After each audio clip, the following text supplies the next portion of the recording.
Hey guys, कैसे हो आप लोग? आई होप सो आप लोग अच्छे होंगे। मैं भी बहुत अच्छी हूँ। तो मैं आप लोगों से पूछना चाह रही थी, क्या पढ़ रहे हैं हम लोग अभी? अभी हम पढ़ रहे हैं सामान्य ज्ञान यानी जीएस। ठीक है। तो जो हम जीएस पढ़ रहे हैं तो उसमें हम लोग जो है वो प्राचीन इतिहास पूरा अपना कंप्लीट कर चुके हैं। प्राचीन इतिहास हमारा खत्म हो गया है। और जो है वो अभी हमारा मध्यकालीन इतिहास चल रहा है। मध्यकालीन इतिहास में भी हमारा हम लोग जो है वो अभी सैयद वंश पे आज से स्टार्ट करने वाले हैं। तो चलिए, जो लोग सैयद वंश से पढ़ना चाहें वो अभी से पढ़ सकते हैं, और जो लोग स्टार्टिंग से पढ़ना चाहें तो वो मेरी पहली वीडियो से पढ़ सकते हैं, जिससे कि आपको टीजीटी और पीजीटी में तो काफ़ी हेल्प मिलेगी। उसके साथ साथ आपको UP police constable, SC GD और भी ये जो आपके एग्जाम्स हैं, ये हिंदी, इसमें आपको बहुत ज़्यादा हेल्प करने वाली है। और जीएस जो मैं आपको अभी पढ़ा रही हूँ, ये तो और भी ज़्यादा आपको हेल्प करने वाली है। तो चलिए हम वीडियो शूट करते हैं। सैयद वंश के संस्थापक थे। सैयद वंश के संस्थापक कौन थे? सैयद वंश के जो संस्थापक थे वो कौन थे? वो खिज्र खां थे।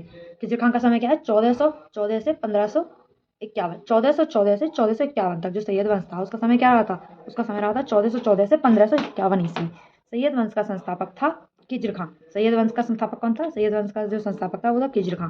इसने मुल्तान की उपाधि न धारण कर अपने को रैयत आला की उपाधि से ही खुश रखा था। इसने सुल्तान उपाधि धारण न करके अपने को रैयत आला की उपाधि से ही खुश रखा था। खिज्र खां तैमूर लंग का सेनापति था। खिज्र खां जो था वो तैमूर का सेनापति था। भारत से लौटते समय तैमूर लंग ने खिज्र खां को मुल्तान, लाहौर एवं दीपालपुर का शासक नियुक्त कर दिया था। खिज्र खां निमंत्रित रूप से तैमूर के पुत्र शाहरुख को कर भेजा करता था। खिज्र खां की मृत्यु 20 मई 1421 में हो गई थी। खिज्र खां के पुत्र मुबारक खां ने शाह की उपाधि धारण कर ली थी। खिज्र खां के पुत्र मुबारक शाह ने शाह की उपाधि धारण कर ली थी। पैया पैया बिन अहमद सरहिंदी को मुबारक शाह का संरक्षण प्राप्त था। इसकी पुस्तक तारीख मुबारक शाही में सैयद वंश की विषय में जानकारी मिलती है। यमुना के किनारे किनारे मुबारकाबाद की स्थापना मुबारक शाह ने ही करी थी। यमुना के किनारे मुबारकाबाद एक शहर है, उसकी जो स्थापना करी थी वो किसने करी थी? मुबारकाबाद की जो स्थापना की थी वो किसने की थी? वो मुबारक शाह ने की थी। सैयद वंश का अंतिम शासक अलाउद्दीन शाह आलम शाह था। सैयद वंश का शासनकाल करीब 37 वर्ष तक चला था। सैयद वंश का शासनकाल कब तक चला था? करीब 37 वर्ष तक चला था। अब हम आ जाते हैं अपने नेक्स्ट पॉइंट पे। हमारा नेक्स्ट पॉइंट जो है वो है हमारे फोन में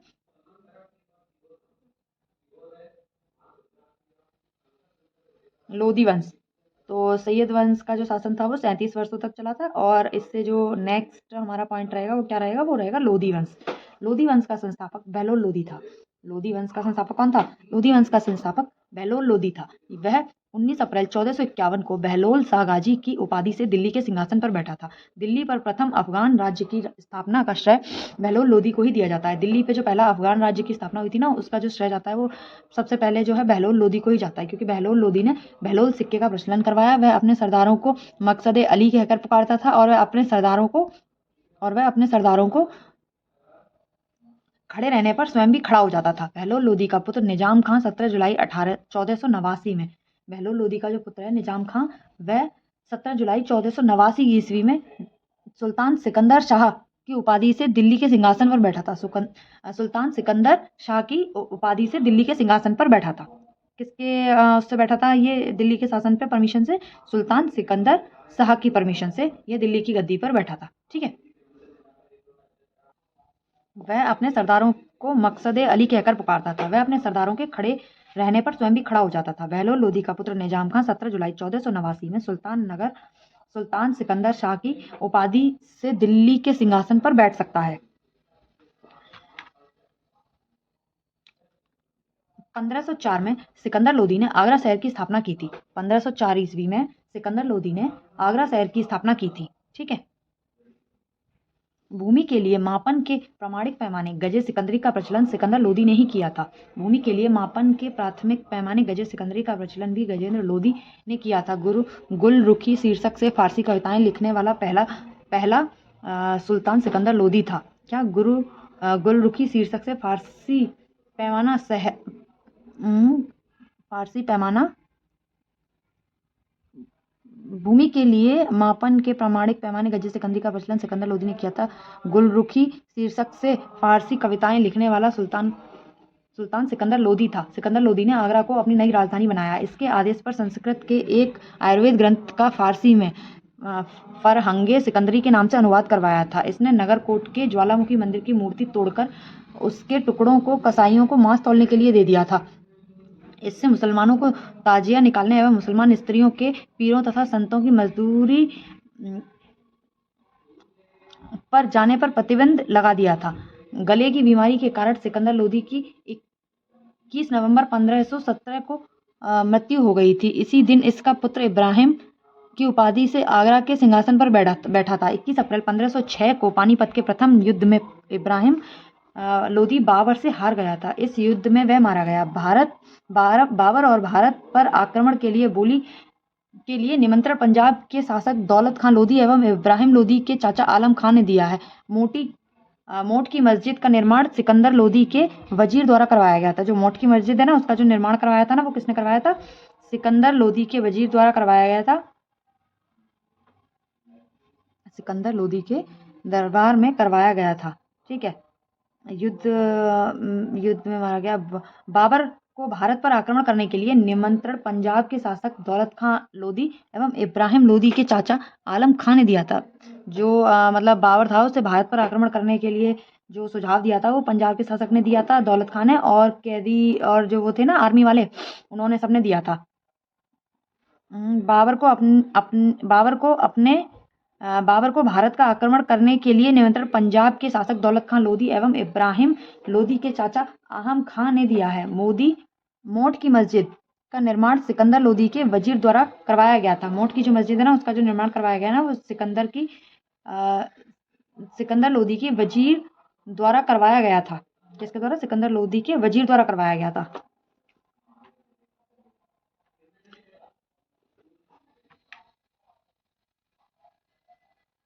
तत्कालीन शासन व्यवस्था।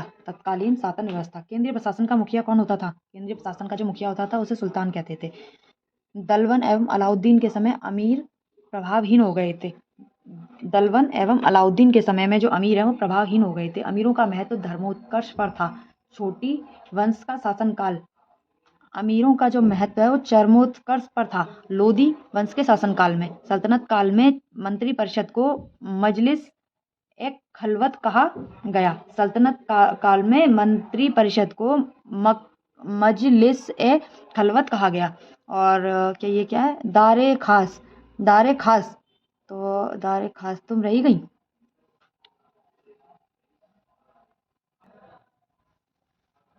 बारे खास, इसमें सुल्तान सभी दरबारियों, खानों, अमीरों, मालिकों और अन्य रईसों को बुलाता था। और बारे आजम, सुल्तान राजकीय कार्यों का अधिकांश भाग पूरा करता था। मंत्री एवं उससे संबंधित विभाग कौन कौन से हैं? तो जो है हम वो पहले से ही लगा लेते हैं। वजीर मतलब प्रधानमंत्री, राजस्व विभाग का प्रमुख होता है। वजीर यानी प्रधानमंत्री, जो कि राजस्व विभाग का प्रमुख होता है। दूसरा है मुशरिफ ए मुमालिक, प्रांतों एवं अन्य विभागों से प्राप्त आय एवं व्यय का लेखा जोखा। तीसरा है मजूमदार, उधार दिए गए धन का हिसाब रखना। जो भी धन उधार दिया जाता है ना, उसका जो हिसाब रखा जाता है उसे मजूमदारी करना कहते हैं। ठीक है, मजूमदार। उसके बाद है हमारा खनीज मतलब क्या? मतलब मुझे समझ में ही नहीं आया कि जो मतलब इसमें जो ये खजीन है ना, ये कोषाध्यक्ष है। कोषाध्यक्ष मतलब ये है कि जितना भी विभाग से राजकोष इकट्ठा होता था वो तुम्हारा इसी के पास रहता था। ठीक है। अब आ जाते हैं हम अपना नेक्स्ट पे। आरजे मुमालिक दीवाने अर्ज अथवा सैन्य विभाग का प्रमुख अधिकारी होता था। और तुम्हारा नेक्स्ट है सद्र उस सुदूर धर्म विभाग एवं दान विभाग का प्रमुख। और काजी उलू कजात सुल्तान के बाद न्याय की सर्वोच्च अधिकारी। और वरीदे मुमालिक गुप्तचर विभाग का प्रमुख अधिकारी। कौन होता था? वकीले दर। तो क्या होता था ये? सुल्तान की व्यक्तिगत सेवाओं की देखभाल करना। ठीक है। और नेक्स्ट आ जाएगा तुम्हारा 10 नंबर दीवाने खैरात यानी दान विभाग। क्या आ जाएगा? दीवाने खैरात मतलब कि दान विभाग। ठीक है। अब दीवाने बंदगान, तो ये हो जाएगा दास विभाग। और दीवाने इस्तेहाक यानी पेंशन विभाग। दिल्ली सल्तनत अनेक प्रांतों में बटा हुआ था। इसमें इक्ता या सुवा कहा जाता है। यहाँ का शासन नायब या कली या मुक्ति द्वारा संचालित होता था। इकों को शिकों में विभाजित किया गया, जहाँ का प्रमुख अधिकारी शिकदार होता था, जो एक सेना अधिकारी होता था। सिखों को परगनों में विभाजित किया गया। आमिल परगने का मुख्य अधिकारी था तथा मुशर्रिफ लगान को निश्चित करने वाला अधिकारी था। मुशर्रिफ जो था वो लगान को निश्चित करने वाला अधिकारी था। ठीक है, अब हम आ जाते हैं अपना, यहाँ पे कुछ पॉइंट हमारे छूट गए थे ये वाले। विभाग एवं बनाने की कला, क्या विभाग एवं बनाने की कला, तो दीवाने मुस्तखराज जो है उसके तो अलाउद्दीन खिलजी थे, और दीवाने दीवाने कोही उसके मोहम्मद बिन तुगलक थे। दीवाने कोई के कौन थे? मोहम्मद बिन तुगलक थे। दीवाने अर्ज के कौन थे? बलवंत थे। दीवाने अर्ज के कौन थे? दीवाने अर्ज के जो थे वो बलवंत थे। दीवाने बंदरगाह के कौन है? फिरोज शाह तुगलक। दीवाने बंदरगाह के कौन है? फिरोज शाह तुगलक। और दीवाने खैरात के कौन है? फिरोज शाह तुगलक। और दीवाने इतिहास के कौन है? फिरोज शाह तुगलक। दीवाने इतिहास के कौन है? फिरोज शाह तुगलक। ठीक है, नेक्स्ट पॉइंट पे आते हैं। वरीदे मुमालिक गुप्तचर विभाग का प्रमुख अधिकारी होता था और वकील दर सुल्तान की व्यक्तिगत सेवाओं की देखभाल करता था। तीसरा अपना नेक्स्ट पॉइंट आते हैं। दीवाने खैरात यानी दान विभाग, दीवान ए बंदगान यानी 10 विभाग का दास विभाग जो था वो पहला वाला दास विभाग। ठीक है, अब राजस्व यानी कर व्यवस्था, तो इनकी राजस्व व्यवस्था क्या थी? उश्र मुसलमानों से लिया जाने वाला भूमि कर, और खराज गैर मुसलमानों से लिया जाने वाला भूमि कर। उससे क्या होता था? जो मुसलमानों से लिया जाता था हमारा जो भी भूमि वगैरह लेते थे हम, और तुम्हारा जो खराज था वो गैर मुसलमानों से लिया जाने वाला कर होता था। और जकात क्या होता था? जकात क्या होता था? मुसलमानों पर जो धार्मिक कर लगाया जाता था उसे जकात कहते हैं। ठीक है, नेक्स्ट आ जाते हैं हम फिर। इच्छाओं को सिकों में विभाजित किया गया, जहां का प्रमुख अधिकारी सिकदार होता था जो एक सैनिक अधिकारी था। सिकों को परगनों में विभाजित किया गया और आमिल परगने का मुख्य अधिकारी था और शुशारिफ लगन को निश्चित करने वाला अधिकारी था। एक शहर या 100 गांवों के शासन की देख रेख अमीर ए सदा नामक अधिकारी करता था। कौन करता था? अमीर ए सदा नामक अधिकारी करता था। प्रशासन की सबसे छोटी इकाई गांव होती थी। प्रशासन की सबसे छोटी इकाई गांव होती थी। सुल्तान की स्थायी सेना को खतरनाक और खासखेल नाम दिया गया। मंगोल सेना के वर्गीकरण की दशमलव प्रणाली को सल्तनतकालीन सैन्य व्यवस्था का आधार बनाया गया।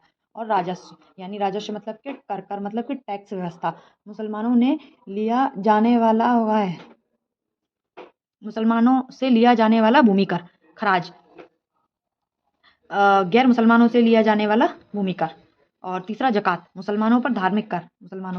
और जजिया, गैर मुसलमानों पर धार्मिक कर। जजिया क्या था? गैर मुसलमानों पर धार्मिक कर। अब नेक्स्ट हम आ जाते हैं खम्स। यह लुटे हुए धन, खानों अथवा भूमि में गड़े हुए खजानों से प्राप्त संपत्ति का 1/5 भाग था, जिस पर सुल्तान का अधिकार था, तथा शेष 4/5 भाग पर उनके सैनिकों अथवा खजाने को प्राप्त करने वाले व्यक्ति का अधिकार होता है। परंतु फिरोज तुगलक को छोड़कर अन्य सभी शासकों ने 4/5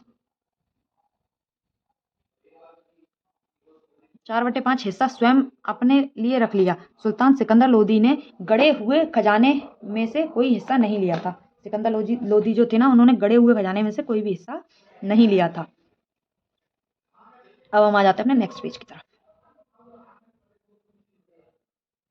सल्तनत काल में बारूद की सहायता से गोला फेंकने वाली मशीन को मंगलिक तथा अर्राद कहा जाता था। अलाउद्दीन खिलजी ने एकता प्रथा को समाप्त कर दिया था।